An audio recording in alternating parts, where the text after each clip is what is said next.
Good morning, divinity in a body. It is lovely to see you.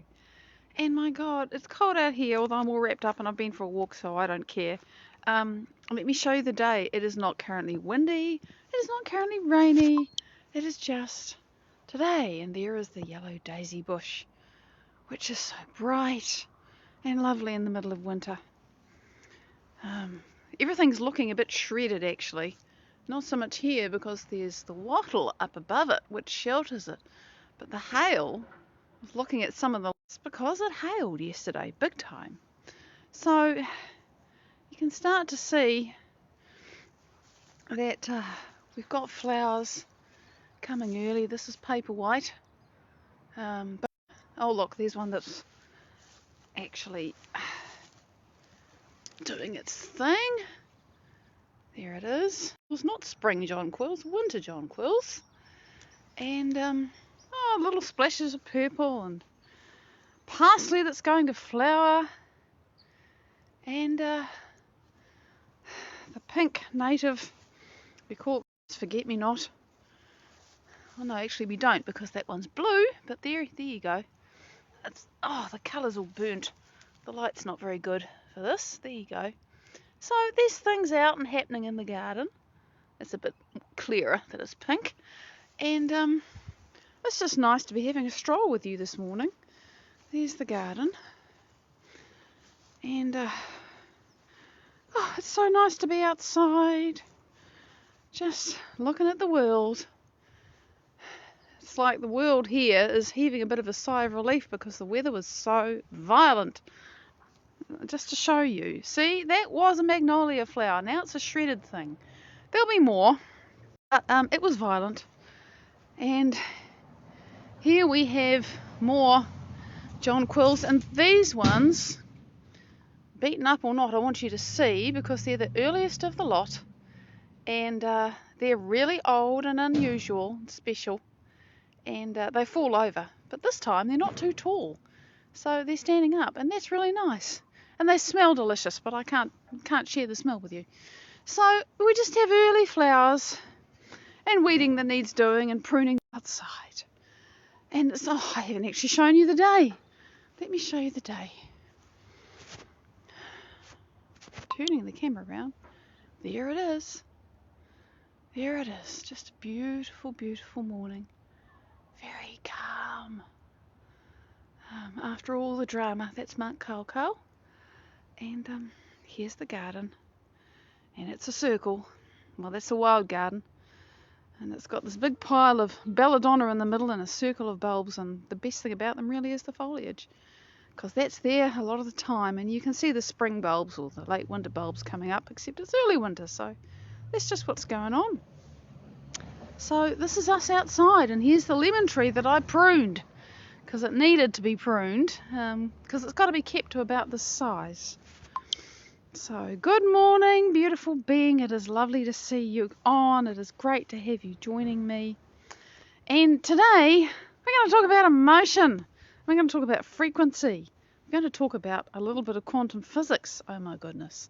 And this all comes out of a comment that a lovely friend of mine made about having been discouraged in earlier times in his life to use emotion in creation, because we're supposed to think and we're supposed to plan and we're supposed to execute, we're supposed to take action, we're supposed to push, we're supposed to try, all of that stuff to manifest what you want.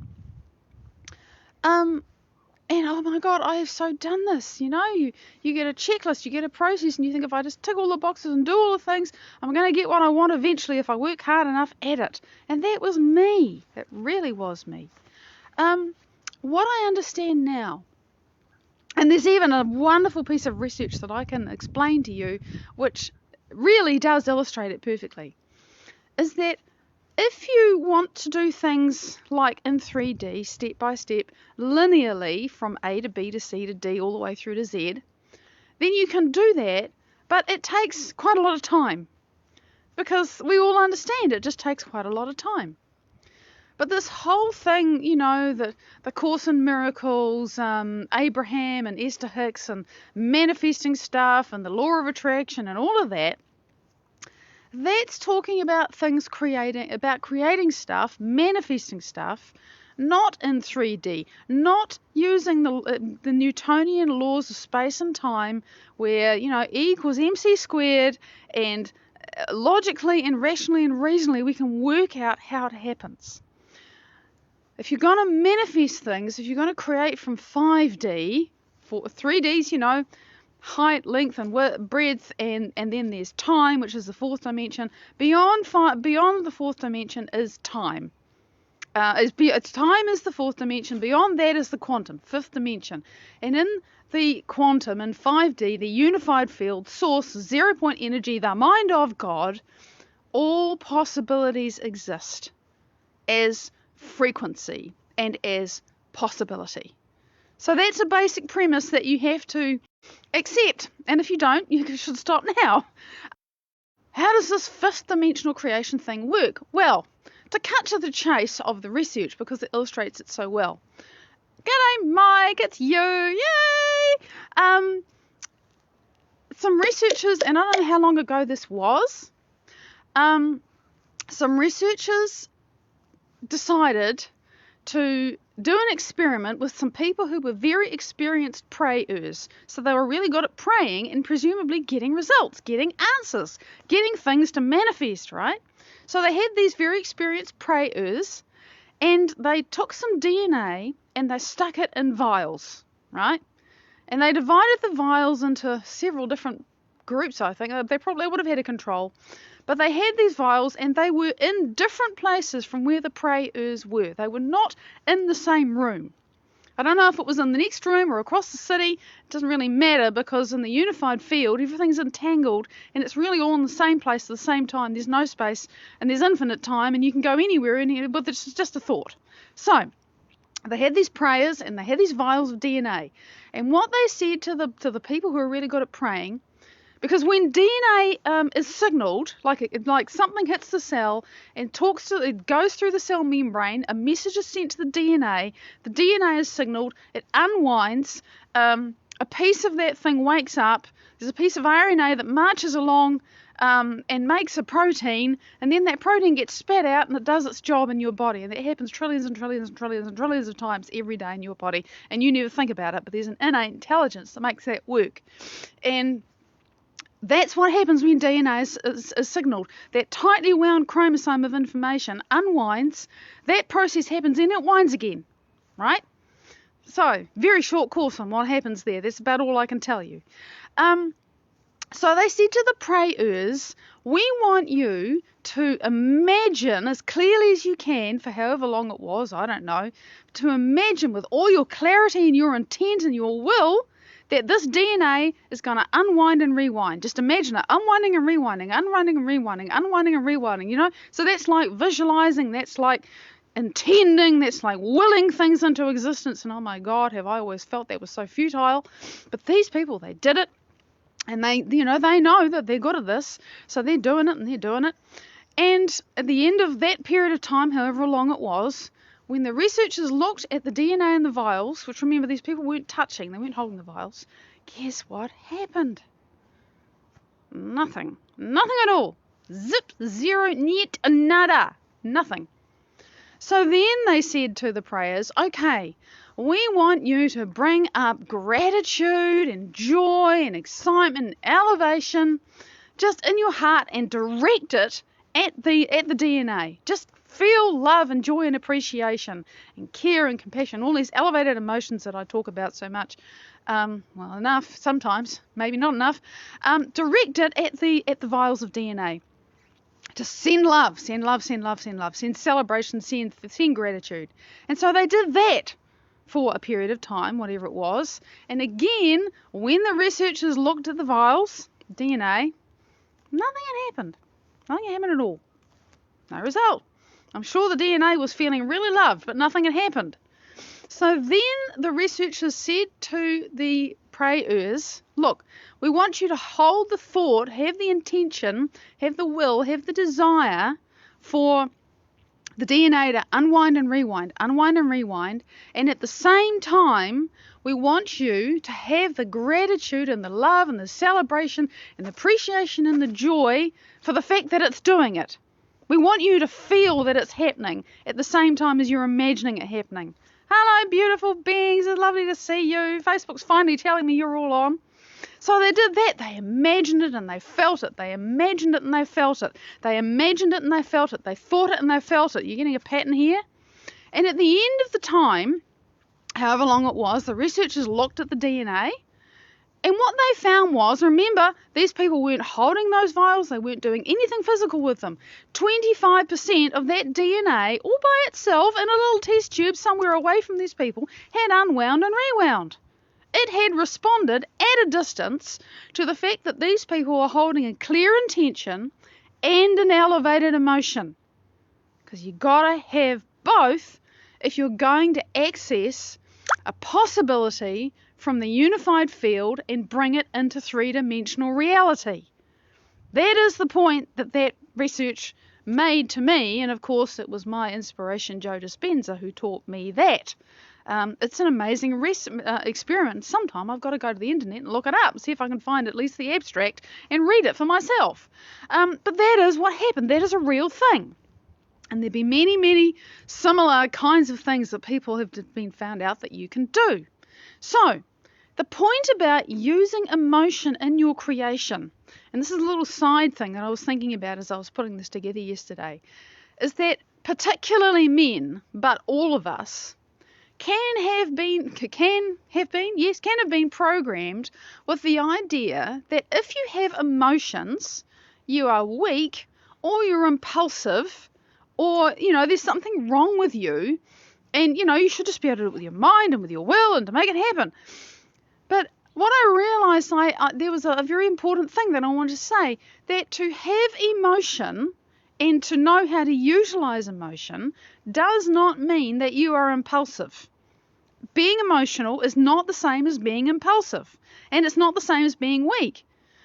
And the reason for that is that emotion fundamentally is energy in motion. And let me explain that practically. Remember, you have a thought, and then the instant you have that thought, you have neurotransmitters running through your brain. What just happened? Your thought literally became the matter of those neurotransmitters. Your thought became matter the instant you had it. And then those neurotransmitters signal your pituitary gland, and then you get neuropeptides, and then they signal your hormonal centers, and you get hormones and things going on in your body to help you feel the way you were just thinking. And your thought, your energy, literally becomes matter. And more than that, when you are having those chemical experiences and having those feelings, then, boop, boop, boop, my plan renewed, then you are emitting a frequency which is equal to the emotion that you are feeling. And it's measurable. And I know I mentioned yesterday about how when people walk into a room, if someone's really pissed off, you know it the minute they walk into the room, because you are feeling their electromagnetic field and they feel yours. You know how some people who are bullies, they can sense a victim a mile off? It's electromagnetic. We feel it like that. We gravitate towards the things that are some kind of match to us. Like attracts like. So your thought literally becomes chemistry, your thought becomes matter, and then that matter becomes the energy that you emit. Now, energy is frequency, and frequency always carries information. And guess what? It's starting to drizzle out here, so I better go inside. Frequency always carries information. You think about radio waves. You change your frequency, you get a different station. You change your television channel, it's a different frequency. You get different information. So, if we go on the premise that energy always carries information, and it does, if you are wanting to send a signal to the universe about how your life is, how you want your life to be, excuse me, I've got a jiggle here, so I've got somewhere to put my phone. If you want to send a signal to the universe about your life being abundant or whole or successful or whatever it is, you can't send a signal about success on the emotion of feeling like a failure, because the emotion of failure doesn't carry the information of success. It's simply not a match. And you can't say to the universe, I'm creating love in my life, if you are feeling abandoned and alone and rejected. Because feeling abandoned and alone and rejected simply doesn't match with the frequency of having that. There's not a match, it's something else. So you have to have the thought of, yes, I feel loved. There's a wonderful person in my life, or there's family in my life, or I love myself. How about that? You have to have the thought. That's the intention. That's saying DNA, unwind, rewind. That's the intention. But you also have to have the feeling of having it at the same time. And that is the challenging part. It really is. Because if you are not familiar with how it feels to feel loved and accepted and, safe and embraced and surrounded by people who love you or whatever it is, well then it's really hard to have that feeling because you don't know how it feels very well. You know how it feels to feel the other thing. But this is the power of emotions in our life when we learn to manage them. And of course, most of us are really poor at that. Most of us are so conditioned to the idea that we have to wait for something in our external circumstances to change before we can feel differently. I need money, then I'll feel wealthy. I need to get better, then I'm going to feel healthy and happy and well and, good. We are so conditioned to that when you start to think, oh my God, I've got to generate the feeling of health while my body's in pain. I got to generate the feeling of being in love with me.